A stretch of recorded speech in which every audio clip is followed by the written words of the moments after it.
And hello, everybody. It is Thursday, Cinco de Mayo, or as we say in Canada, May 5th. And welcome to another weekly real estate update. I'm Mark Newstater with eXp Realty, along with Jaden Bax from Avenue Financial. Jaden, how are you today? I am loving life, buddy. Everything is great. How about you? Well, I'm super excited because I'm going to be watching that Flames game tonight. And I think there's a pretty good buzz going around the city right now, which is awesome. So exciting. So anyway, let's do a couple things today. We're going to recap our weekly stats as we always do. Plus, we're also going to take a look at the actual City of Calgary Real Estate Board stat package. I don't normally do this. I condense it, but I thought for a change today, we're going to just look at the stat package, and I'm going to show a couple of highlights for you. So first off, let's take a look at our weekly stats. You know, are we continuing to see the downward trend in sales? No, apparently not. We have 395 detached sales this week. New listings. 422 sales. So I have to correct myself.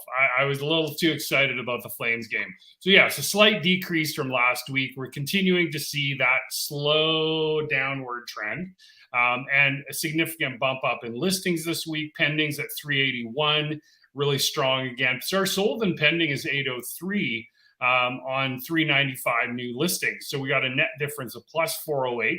So it's kind of, down from last week, down from the week before. But if you look at those weeks in at the end of the beginning and middle of April, I mean, take a look at that. That was, I think, around Easter. So I'm not sure if that had an impact or not. Normally it doesn't, but you never know. So yeah, super interesting. And a total of 235 price reductions, 1,890 total detached listings. And these, again, on this screen, do not include the pending listings that we're going to show you in when we look at a week ago or last year this week. A total listings of 3,835, so slightly up from last week as well. So when we take a look at a year ago this week, we had a total amount of sales of 714 a year ago, 759 this week. New listings 1,092, 1,063. But here's the thing, our active listings, and again, these active listings include pendings, we're still 21% below where we were last year. Last year, that's our normal for our city of our size of 61, 114 listings, 5,000, 6,000 listings. That's normal. So we're still 20% below that. Our pendings, we're still, and this is what I see, right? We still see a lot of pending sales, which leads me to believe we're not out of this yet in terms of a seller's market. And we're going to show that to you in our April stat package. And then our days on market at 22, again, that's been the number now, Jaden, what, for a month now, probably? Oh yeah, at least. And it's funny how some of these numbers are tightening up, but like you say, that the active listings still such a huge difference. It's incredible how that's affecting our line of work right now. Yeah, absolutely. So there's your interest rates. What do you have for us this week in the mortgage world? Yeah, slight bump ups everywhere that we were looking. There's still, I think what I really think is important to look at all the time when you're kind of trying to mitigate your risk is what is your spread between the 5-year fixed and the 5-year variable, for instance. So we're at just about 2% right now, right? Everybody's talking about the interest rate rises we're going to have this year. Absolutely going to happen. Maybe some more in 2023, likely as well until we get inflation under control. But I had a really interesting conversation with somebody the other day. They're in with a big bank on a variable. It was just great product for them at the time, and they just wanted to chat with me. There's nothing that I can do to help them, but they wanted to chat about what my thoughts were on locking into fixed right now. And so they're down at that, somewhere around 2.2 right now, and they were offered a 394 to lock into a 5-year fix. Yeah. And so my thought to them was, listen, this is how I think about things. First off, you have 3 years left in your mortgage, so they're offering you an extra 2 years, and what I would consider to be the near peak of the market, right? So you're giving up 2% plus adding on an extra 2 years at what is kind of the peak of the last 5 years, right? So, yeah, and we kind of went back and forth on it. In her husband's mind, well, as variable goes up, fixed will go up as well. And the reality is that's not necessarily true. They're driven by different markets. Fixed is on bond yields, and variable is on prime, and kind of what the Bank of Canada is offering. And so, we could see variable rapidly go up this year a couple more times, and then peter off without fixed making any other moves, right? So, really, if you're still in that 2.2, now is not the time to lock into a 399 or a 404. I think you just have to try and ride out 2022, reevaluate in 2023. Okay. So there you go. There's the fixed versus variable conversation one more time, but it's very relevant because of what's going on in the market. All right. So now we're going to go over to this is our stat package. So this is what I actually download from the Calgary Real Estate Board. So I'm going to have to switch over to this screen so I can see what I'm doing here. And you can see that, so, sellers, the headline is sellers market conditions continued in April. So we had an all-time high of 3,401 sales, but March was a record high ever. So, the sales to new listing ratio remained above 74%. But what was interesting, a few highlights that I'll pick out for you here, is the biggest slowdown in sales came under $600,000. So that tells me that maybe the people that are actually moving up are the people that owned already in the market, and they're moving up into something in the 500 or 600 plus range. Or it could also be people that are moving here from other jurisdictions where, they're coming in off of the same house being double the price in Toronto area, as an example. So we've seen supply remain below 2 months since November of last year, and we still went up 2% from March in pricing. And then our April benchmark price of 526.7, which is 17% higher. And that's for all segments, right? So I'm going to show you a really interesting graphic here in a second about the different areas of the city. So you can see total sales, 3,401, 6.1% up year over year.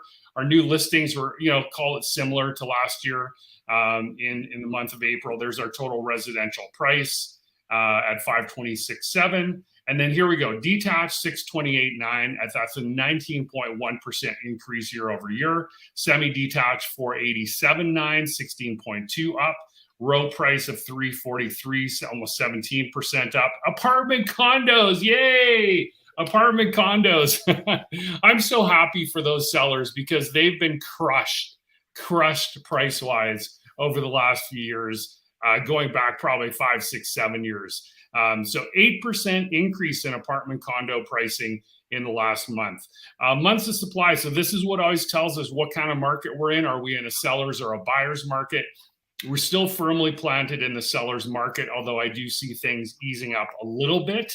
And there you see that inventory number being down 20% from 2021. I'm not going to spend a whole bunch of time on this page here. This is the kind of thing I can email you. So if you're interested, if you're a numbers nerd, please feel free to shoot me a message and I can send you this whole PDF. What I do want to really take note of here, so this is where I'm going to just zoom out a little bit so we can see that better. So this is our map of Calgary, and these are the zones. So we have our different zones that we talk about for the Calgary Real Estate Board, and you can see the different pricing, the increases by zone. So the highest increase was actually in the Northeast zone at 22.9% up year over year, followed by the North at 22%, and then the Southeast at 21.4%. The Southeast has been on fire since our markets have been on fire. Mahogany, Cranston, Auburn Bay, Chaparral, Walden, maybe to a lesser degree. Our West Zone, the prices up there have been, I think, challenging over the last few years, and so we're not seeing quite the recovery there. And then Northwest, decent. I mean, if you're living in the Northwest and somebody told you your house is worth 16% more than it was last year, I think that's pretty good. Down in the South, where I am, I'm 17.8%. And then City Center, who knows what's going on there? Only an 8.6% jump. But keep in mind that would include areas like Upper and Lower Mount Royal, Altadore, places where prices are higher in general. The benchmark price, they're only at 541.5, but I bet you if you went to an average price in city center, it would be a lot higher than that. So that was something that was super interesting to me. And then we're going to kind of, I'm going to zoom in on this one here too, because this kind of gives us our total sales volume. I'm going to go one more zoom. Oh, too much. Hold on. This is called live on Facebook and YouTube. All right, so there we see our April 2021 down this left-hand column of 3,204 sales, 3,401 April 2022. So again, very, very similar. There's the sales volume. New listings, very similar. Again, we're only down 2% in new listings, but our total inventory has not recovered. We're still 20% down, as I mentioned, from 2021. Months of supply, again, the indicator of sellers or buyers market. We were at 1.9, which was very much a seller's market last year, but look at that, 1.43. How many of the new listings that come on the market are selling? So last year, just under 68%, 69%. This year, almost 75%. This is also very, very interesting to me as well. Sale to list price ratio. So what percent of that list price are people getting? This year it's been, or in April, it was 100.68%, call it 100. Last year was 98.44. Look at the benchmark prices. Look at that. 450,400 last year, $126,000, or sorry, my math, I'm not, as you all know, I'm bad at math in my head. About a $73,000 jump, 16.94%.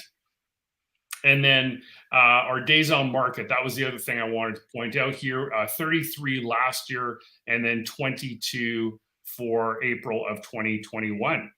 So yeah, that kind of gives you a real deep overview, a real deep dive into what I look at as your realtor. I look at stats every day, but at the end of every month, we really look at that. And what the cool thing is about, the sales to list price ratio, that is a tool that I use with my buyers all the time.